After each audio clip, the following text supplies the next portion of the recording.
Welcome to Suman TV. Kuppam నుంచి లక్ష్మీనారాయణ. తిరుమల తిరుపతి దేవస్థానంలో కల్తీ నెయ్యితో లడ్డూలు తయారు చేయడం వాస్తవమని స్థానిక జనసేన నాయకుడు తీవ్ర స్థాయిలో విమర్శించారు. దీనిపైన విచారణ చేపట్టి కేంద్ర ప్రభుత్వం వెంటనే కేసులు నమోదు చేయాలని ఆయన పేర్కొన్నారు.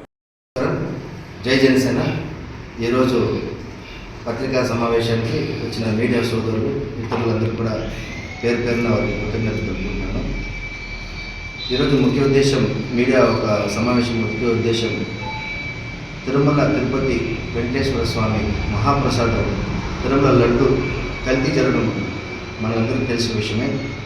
ఈ కల్తీ నెయ్యి ఏదైతే వాడి లడ్డూల్ని తయారు చేసిన గత ప్రభుత్వం వైసీపీ వారు దొంగతనం చేసి కుట్రలు చేసి హిందూ ధర్మం పైన దాన్ని దాడిగానే చెప్పచ్చు, దాడి చేసి ఆ కల్తీ నెయ్యిని హిందువుల ఒక మనోభావాల పైన వారు ఆ లడ్డూలో కలిపిన రసాయనాలను ఏదైతే ఉందో అవన్నీ కూడా సిబిఐ ఒక ఎంక్వైరీలో సిట్ ఆధారంలో ఖచ్చితంగా దీంతో రసాయనాలు కలిసినాయి. ఆవు పాలు కానీ నెయ్యి కానీ వెన్న కానీ ఏమీ లేకుండానే రసాయనంతో పూర్తి కెమికల్స్తో కూడిన నెయ్యిని లడ్డు తయారీలో వారు వినియోగించి వారు ఎవరైతే వైసీపీ వారు ఉన్నారో అప్పటి పాలకులు వారందరూ కూడా వాళ్ళ జేబులు నింపుకోవడానికి ఈ యొక్క కల్తీ నెయ్యిని సరఫరా చేసే విషయము దాదాపు అందరికీ కూడా మన ఇప్పుడున్న ప్రజలకు కానీ అదేవిధంగా అన్ని ఒక ధర్మాసనం కానీ అందరికీ తెలిసిన విషయమే. వాళ్ళు ఏదైతే దాదాపు 250 కోట్లు దీన్ని అవినీతి జరిగిన విధంగా మనము తెలుసుకోవచ్చు.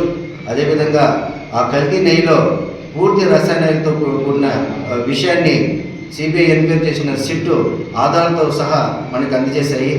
కల్తీ నెయ్యి జరిగింది అనేది వాస్తవం. దాన్ని పూర్తిగా అధికారులు ఏదైతే దానిపై ఎంక్వైరీ చేశారో పూర్తి ఆధారాలతో సహా నివేదిక అందించింది. ఇంతకన్నా ఇంకేం కావాలా? గౌరవ ఉప ముఖ్యమంత్రి వారు పవన్ కళ్యాణ్ గారు తిరుమల సందర్శించినప్పుడు అక్కడ భక్తులతో తీసుకున్న ఫీడ్బ్యాక్ వారందరూ కూడా ఈ లడ్డూలో మాకు ఏదో క్వాలిటీ తగ్గింది, ఇంట్లో పెడితే కూడా 1-2 డేస్లోనే అది పూర్తిగా వేరే స్మెల్ వస్తూ ఉంది, కాబట్టి మాకు దీంతో ఈ క్వాలిటీ పైన మాకు డౌట్ ఉందంటే ఆయన విచారణకి అప్పుడు గౌరవ ముఖ్యమంత్రి నారా చంద్రబాబు నాయుడుతో మాట్లాడి విచారణకి చేపట్టారు. కేవలం దీంతో ఏదో క్వాలిటీ తగ్గింది అని చెప్పి చూశారు, కానీ దీంతో ఇంత కుట్ర ఇంత కుంభకోణం జరిగిందనే విషయము ఇప్పుడు బయట వచ్చింది. ఎవరైనా సరే వైసీపీలో ఉన్నవారు అలిపిరి దగ్గరకు వచ్చి ప్రమాణం చేసే అంత ధైర్యం ఉందని నేను ఇక్కడ కుప్పం నియోజకవర్గ జనసేన పార్టీ తరఫు నుంచి వాళ్ళని కోరుకుంటూ, అదేవిధంగా ఇంతమంది మనోభావాలు దెబ్బతీసినందుకు మా అధినేత పవన్ కళ్యాణ్ గారు ప్రాయశ్చిత్త దీక్ష కూడా తీసుకున్నారు. ఆయన ప్రాయశ్చిత్త తీసుకొని గుడి మెట్లు కడుగుతూ ఈ ఒక్క అంశాన్ని కానీ ఈ ఒక్క ఏదైతే ఈ కల్తీ నెయ్యి చేసి లడ్డూల్ని సాక్షాత్తు మన అయోధ్య రామ మందిరాన్ని కూడా వాళ్ళు సరఫరా చేయడం జరిగింది.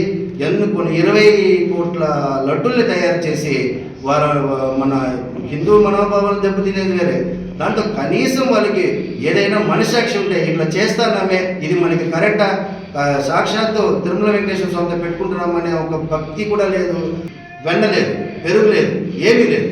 అలాంటిది ఈరోజు వాళ్ళు మేము రసాయనంతో కూడిన నెయ్యి కాదు మేము సరఫరా చేసింది, ఏదో కెమికల్స్ ఉంటుంది కలిసిపోతుందని అప్పట్లో ఉన్న సకల శాఖ మంత్రి సజ్జల రామకృష్ణుడు మన హేళనగా మాట్లాడి కూడా మనం చూసాము. వారికి చదువుకున్నాడా నేను నిజంగానే హిందువుల గత పాలకులు ఇదంతా పెట్టిన చైర్మన్ అది హిందూ ధర్మం పైన విశ్వాసం లేనివాడు, అట్లాంటి వాళ్ళని తీసుకొచ్చి పెట్టినారు. ప్రజలు బుద్ధి చెప్పినా కానీ వాళ్ళు ఇంకా మారలేదంటే ఇంకా కూడా ప్రజలు బుద్ధి చెప్తారు. మా గౌరవ ముఖ్యమంత్రి నారా చంద్రబాబు నాయకత్వంలో కూటమి ప్రభుత్వము ఈ పనికి మాలిన చర్యలు కానీ ఈ అవినీతి చర్యలను ఖచ్చితంగా వెలుగులోకి తీసుకుని వచ్చి ప్రతి ఒక్కరు దీన్ని వెనుకున్న వాళ్ళందరినీ కూడా ఆమె జైలుకి వెళ్ళే పరిస్థితి కూడా ఖచ్చితంగా వస్తుంది. ఇప్పటికే చాలామంది వైష్ణవి డైరీస్ కానీ భోలేబాబా డైరీస్ వీళ్ళందరినీ కూడా విచారణలో ఇన్వాల్వ్ చేశారు, వాళ్ళు విచారిస్తున్నారు. వారందరినీ కూడా ఆ డైరీస్లో ఏ విధంగా అవుతుందో, ఏ విధంగా పాలు లేకుండా నెయ్యి కలుపుతున్నారో ఇవన్నీ కూడా మనము ఎందుకంటే ఇది కేవలం లడ్డు విషయమనే కాదు, ఇది మిగతా చిన్న పిల్లలకు కూడా ఇలాంటి నెయ్యి సరఫరా చేస్తే వాళ్ళకు ఒక హెల్త్ ఇష్యూ కూడా ఉంది. కాబట్టి ఇది నేషనల్ వైడ్ కేసుగా తీసుకొని దీన్ని సీరియస్గా తీసుకుంటున్నారు. అదేవిధంగా ఎవరైతే దోషులు ఉన్నారో ఈ ఒక కార్యక్రమంలో, ఈ పనికిమాలిన చర్యల కార్యక్రమంలో ఉన్నారో వాళ్ళందరూ కూడా జైలుకు పోయే పరిస్థితి మనం తొందరలో చూస్తాము. ఎవరిని వదిలిపెట్టే ప్రసక్తి లేదని కూడా తెలియజేసుకుంటూ సెలవు తీసుకుంటాము.